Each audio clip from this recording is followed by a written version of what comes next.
Myra media Amar welcomes political analyst KS Prasad. నమస్తే sir. నమస్తే అండి. సార్, పార్లమెంట్లో కొత్త బిల్లు ఒకటి రాబోతుంది అనేటువంటి వార్తలు వస్తూనే ఆ బిల్లు వస్తే ఎమ్మెల్యేలకి షాక్ అయినట్టే, సరిగ్గా పనిచేయనటువంటి ఎమ్మెల్యేలకు త్వరలో లోక్సభలో ప్రవేశపెట్టనున్న బిల్లు షాక్ ఇవ్వనుంది. ఈ బిల్లు ఆమోదం పొందితే 2 ఏళ్లలోనే సదరు ఎమ్మెల్యే పదవి నుంచి దిగిపోవాలి. పనితీరులో విఫలమైన ఎమ్మెల్యేలను తొలగించాలంటే ఆ నియోజకవర్గంలోని ఓటర్ స్పీకర్కు పిటిషన్ పెట్టుకునే అవకాశాన్ని బిల్లు కల్పించనుంది. ఈసీ దాన్ని పరిశీలించి ఓటింగ్ నిర్వహిస్తుంది. 75% పైగా ప్రజలు ఆ ఎమ్మెల్యేకి వ్యతిరేకంగా ఓటేస్తే మళ్ళీ ఉప ఎన్నిక నిర్వహిస్తారు. ఇదే జరిగితే ఏంటి సార్ అసలు పరిస్థితి? దాని బదులు రీకాల్ సిస్టమ్ పెట్టొచ్చు కదా. ఇవన్నీ నాకు తెలిసి ఒక ఫీలర్ వదులుతూ ఉంటారు సార్ మార్కెట్లోకి.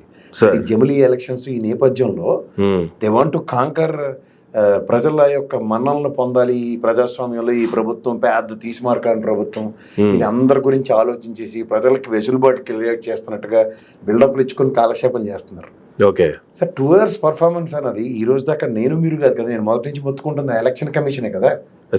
ఆయనే ఉంటే తెల్లచీర ఎందుకనే సామెత అన్నట్టు వీళ్ళకి బేసిక్ లాజిక్ వాడు ఉంటే అసలు ఈ రోజు ఈ రీకాల్ సిస్టమ్లు లేకపోతే 2 ఏళ్ళకి మళ్ళీ ప్రజల్లోకి వెళ్ళి ఓటింగ్ సిస్టము, స్పీకర్కి విన్నపాలంటే స్పీకర్ అనే వ్యవస్థ ఒక సంబంధించిన పార్టీ గెలిచిన తర్వాత ఈడు మా దగ్గర నుంచి అవతల పోయాడు, మినిస్టర్ అయ్యాడని కంప్లైంట్లు ఇస్తేనే ప్రతిస్పందించని స్పీకర్ వ్యవస్థ.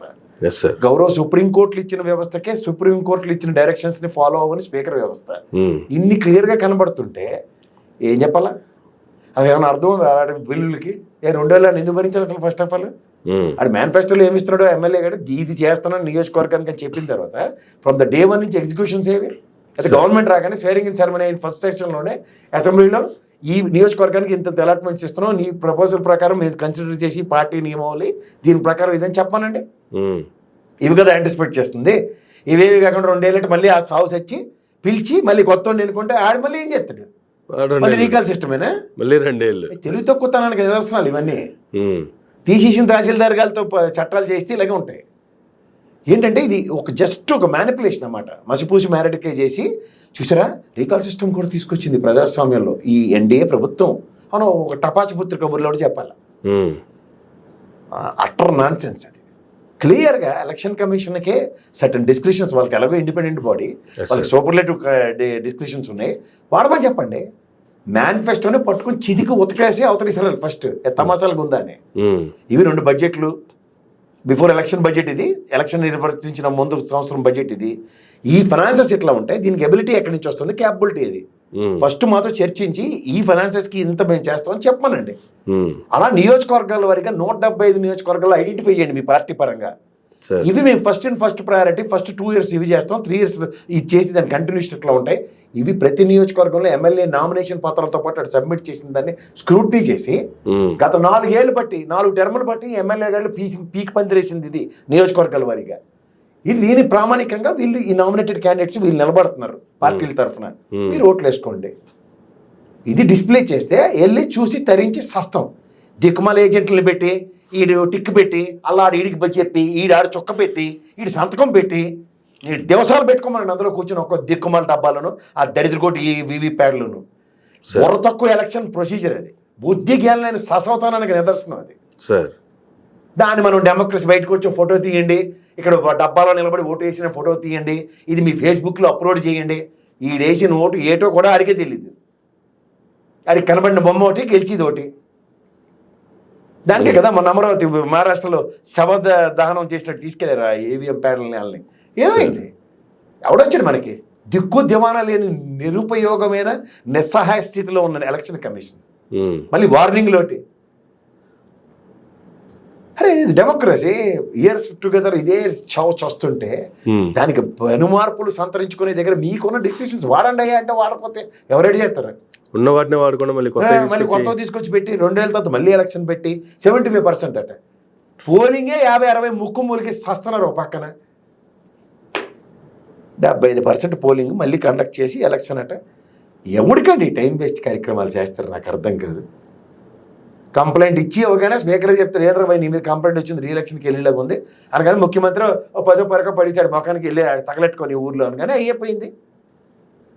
పొరపాటు అయిందండి, అయింది సార్ చేసాం కదా అన్న మళ్ళీ ఈ 75 మందిలో మళ్ళీ ఈల్డింగ్ ఇవి జరగబోయేది. దీనికి ఊరికే బిల్డప్లు ఎందుకు ఎవరికేస్తారు? ఈ బిల్డప్లు అంటే డిస్క్రిప్షన్స్ వాళ్ళ దగ్గరే పెట్టుకుంటారు, మళ్ళీ స్పీకర్ చుట్టే గ్యాంబ్లింగ్ ఉంటుంది, పేరుకి మాత్రం ఒక చట్టం చేసి ఈ వెసులుబాటు నోట ఆ దిక్కుమాల నోట ఎవడ పెట్టాడు ఆ బుద్ధి జ్ఞానం లేదు ససవతానానికి ఇంకో నిదర్శనం. ఆ నోట వాళ్ళు ఎవరికి ఉపయోగం చెప్పండి. నోటా పెట్టాం కదా, డిసెంట్ తెలియజేసే హక్కు ఉందట. ఒక్క ఓటుకి మెజార్టీ వస్తే డిక్లేర్ చేసేస్తున్నాడు 5 సంవత్సరాలు నువ్వు చంపేరే జనాలని. ఇటు మళ్ళీ నోటా పెట్టాం. వాడికి ఎవడెవడు చేస్తుండే వాళ్ళకి ఊగిపోయి ఎవడైనా ప్రకంపించేవాడు ఎవడైనా ఉండడానికి చూస్తున్నాను ఎప్పటికైనా సరే. వీళ్ళకి దండం అంతే. ఇలా ఈ నటనకి ఆస్కార్ ఇచ్చేదాకా వదలరు మన. అంటే ఇన్ని వ్యవస్థలు ఉన్న వ్యవస్థలు పనిచేయకుండా ఇంకా వీళ్ళేదో కొత్త మళ్ళీ తీసుకొస్తున్నాము, కొత్త బిల్లులు పెడుతున్నాము అంటే వీళ్ళు మేమేదో కొత్త చేస్తున్నాం అని చెప్పి ప్రజలకు చెప్పుకోవడానికా, లేదంటే ఉన్న రాష్ట్రాల్లో ఎమ్మెల్యేలని భయపెట్టడానికా? ఏం సార్ అసలు దీనికి ఉద్దేశం? ఒకటే సార్, మహానుభావుడు రాసిన రాజ్యాంగం ఉంది, దాన్ని తూచా తప్పకుండా అమలు చేయమన్నట్టు చాలు. రాజ్యాంగానికి బొద్దులేని మీరు ప్రమాణ స్వీకారాలు చేస్తారు కదా, అవి చేయమన్నట్టు చాలు. ఓన్లీ ప్రమాణాలకే సరిపోతున్నాయి కదా. దానికి ఊరికి ఎందుకు ఈ బిల్డప్లు? పార్లమెంట్ మొక్కెళ్ళాం, అసలు దేవాలయం అది, దేవుడు సన్నిధిలో ఉన్నాం. యూర్ర దేవుడి సన్నిధిలో ఉండి 80 కోట్ల మందికి ఇంకా రేషన్ ఎత్తనం అని చెప్పారు. మీ బిలో పవర్టీలో ఇంకా సస్తనం అని ఇంకోసారి అట్టర్ చేసి మరీ చెప్పారు. అది నిజంగా దేవాలయంగా భావించి దేవుని సన్నిధిలో ఉన్నాం వీళ్ళు ఫీల్ అయితే అక్కడ పోయి అబద్ధాలు చెప్పకూడదు కదా. అబద్ధాలు చెప్పడానికి లోపలికి వెళ్తారు, అక్కడికి వెళ్ళేదే అబద్ధాలు చెప్పడానికి. అలాంటప్పుడు అది ఒక దేవాలయం అంతే. ఆ బిల్డప్లో చూసుకుని తరించవలసింది, అంతకన్నా ఇంకేం లేదు. అది చెప్పి వినివాడు వెర్రిగదవాళ్ళు అయితే చెప్పేవాళ్ళు వేదాంతంలోనే సామెత ఉంది. కానీ వినివాళ్ళు వెర్రి జనాలు అయితే చెప్పేవాడు రాజకీయ నాయకుడు. ఇది తెలుసుకోగలిగితే చాలు. వాళ్ళు చెప్తేనే వీళ్ళకి నచ్చుతుంది, ఏం ఉండదు వీళ్ళకి. ఏం సంకనాకపోతున్నా సరే వాళ్ళ దేవుడు ఆయన మించిన వాళ్ళు లేరు అని వాళ్ళ భజనలు చేసుకునే కార్యక్రమంలో ఉంటే వెనక ఏం జరుగుతుందో అప్పటికీ తెలియదు. ఈ వ్యవస్థ ఎలా డిజైన్ చేసిందంటేనండి, ఈ రాజ్యాంగం ప్రకారం ఎవరికి వాళ్ళతో పని ఉండదు. పని ఉన్నోడికి వాడి పని చేయరు. నాకు మీకేం పని ఉంటుందండి ఎమ్మెల్యేతో చెప్పండి? కానీ నిజంగా ఎవరికి అవసరం ఉంది? వాడికి ఏమైనా చేస్తున్నారంటే వాడికి ఏం చేయరు. వాడికి తాయిలాలు ఇచ్చుకుంటూ కాలక్షేపం చేస్తున్నారు. అయితే ఈ బిలో పవర్టీలో ఎన్నాళ్ళు బట్టి ఎందుకుంటాం మనం? ఎవరికైనా ఇల్లు శాశ్వతం. ఇల్లు కట్టిన తర్వాత కూడా ప్రతి ఎలక్షన్ ఎన్ని ఇల్లు ఇస్తాం, ఎన్ని ఇల్లు ఇస్తున్నాం, ఇవ్వబోతున్నాం, ఇచ్చి సస్తాం. ఇవి ఎన్నాళ్ళు ఇస్తారా ఇల్లులు? నాకు అర్థం కాదు. ఓ శాశ్వత ప్రయోజనం ఉండదా? పెన్షన్ ఇస్తున్నాం, ఇస్తూనే ఉన్నాం. రేషన్ ఇస్తున్నాం, ఇస్తూనే ఉన్నాం. కానీ నిత్యావసర ధరలు ఎలా సస్తున్నాయో వీడికి సంబంధం ఉండదు. వాడికి వీడికి రేషన్ ఇచ్చామనే చెప్తాడు. ఇక్కడ చచ్చిపోతున్నాడు సంగతి ఏంటో మాత్రం పట్టించుకోరు. మన చేతిలో ఏం లేదు, ఇది మన ఓన్లీ కంఠశ్వాసే. దీని పరిస్థితి ఎలా ఉంటే నిన్న ఎమ్మెల్సీ ఎలక్షన్ సంబంధించి అలాంటి పెట్టగానే మెచ్చి మేకతో లేచి సాలువా తెప్పేలాగాలు ఉంటారు. రిటైర్ అయిన తర్వాత వాడు ఎందుకు పనికిరాడని రిటైర్మెంట్ అని ఇస్తారు వాడికి. వాడు చెప్పిన వేదాంత కబుర్లు ఈ జడ్డి వేదాలు ఉన్నంతకాలం ఎవ్వరూ ఏం చేయలేరు. మీకు అర్థమవుతుందా? ఆడొచ్చి ఎవడో చెప్తాడు అంత మంచిది తెలుసా అనగానే అల్లాడు చెప్పాడు అని ఇంకోటి ఊగిపోతూ ఉంటాడు అక్కడ. ఏమనంటే మన కంపారిజన్ ఆడికైనా నువ్వు తీసుమారు కానమా, ఆడు చెప్పింది నువ్వు ఎందుకు వినవు అని. అంచేత అలాంటి వ్యవస్థలు మనం ఉన్నప్పుడు ఏంటంటే సర్వీస్ లో ఉన్నప్పుడు ఆడు చెప్పినా విన్నారంటే ఆడున్నారంటే ఆడు గవర్నమెంట్ ఏంటో ఈడేండు. ఈ పని ఈడు ఏమన్నా ప్రజల తరఫున నిలబడి చచ్చాడంటే చచ్చిన లేడు, పళ్ళు కొరికి మరీ చెప్తున్నాను లేడు ఈడు. అయినా సరే ఇవాళ వచ్చి మాత్రం సత్సంగ మాటలు చెప్తాడు చూడు. పప్ప అంటే సత్సంగ మాటలే నచ్చుతాయి జనాలకి. ఆడి శంఖంలో పోతేనే కానీ తీర్థం అవదు. వాళ్ళతోనే అలవాటు అయిపోయింది వీళ్ళకి. అలాగానే ఈ నచ్చిన భాషలో దాన్ని అన్వయించి ఇదే దిక్కుమాల ఎలక్షన్ కమిషన్ మనం ఉద్ధరించడానికి అలాగే ఏడిచింది. ఈ నోటా పెట్టారు ఎందుకు, ఈ దరిద్రం ఇవేవి మాట్లాడరు. నోటా వల్ల ప్రజలకి ఒక ఇది ఉంటుందన్నమాట, చెప్పే హక్కు ఇచ్చారు అని ఊగిపోతుంటాడు వీడు. ఒక సాలువా కప్పి దాంతో చెప్పగానే అవును కదా ఈ టెస్ట్ చేస్తాడన్నమాట నోటా వల్ల ఏమవుతుందని. అసలు మామూలుగానే వీడు ఓటేస్తేనే దమిడికి పనికిరాదు, ఇంకా నోటా నొక్కితే దరిద్రం వదిలిపోయిందని అర్థం అన్నమాట ఆడికి, గెలిచేవాడికి. ఓకే కాదు ఇది దీనివల్ల ఏంటి ప్రయోజనం, ఎందుకు పెట్టారు ఇది అంటే నీకు డిసెంట్ తెలియజేసి పోనీ 199 మంది డిసెంట్ తెలియజేసి ఒకడే ఆడికి ఓటేశారు. కాదురా ఈయన గెలిపించమని చెప్పారన్నా దానికి ఉపయోగపడద్దని ఎవడని అడిగాడా? మళ్ళీ మనకి చెప్తారు మేధావులతో చర్చించిన తర్వాత నోటా పెట్టాము అని చెప్తారు. మేధావు అంటే ఎవడరాని ఇలాగ బుల్వర్కర్ని ఉంచుతారు చూడండి, అలా ఉంచి ఎవడరా మేధావు అని అడగాలి ఫస్ట్. ఏం చదివి చేస్తే వాడికి బుర్ర వచ్చిందో మేధావుతనం వచ్చిందో చెప్పమని అడగాలి. వీళ్ళు చెప్పరు, నోటా పెట్టేసాం. లోన్స్ అండ్ కాన్స్ అంటారు. ఇప్పుడు నీకు ఈ పని వల్ల ప్రయోజనం ఏంటి అన్నది ఎవడైనా ఆలోచిస్తే ఎస్ సార్. అవునరా నిజమే నోట డిసెంట్ మొత్తం నియోజకవర్గం అంతా డిసెంట్ తెలియజేశారు.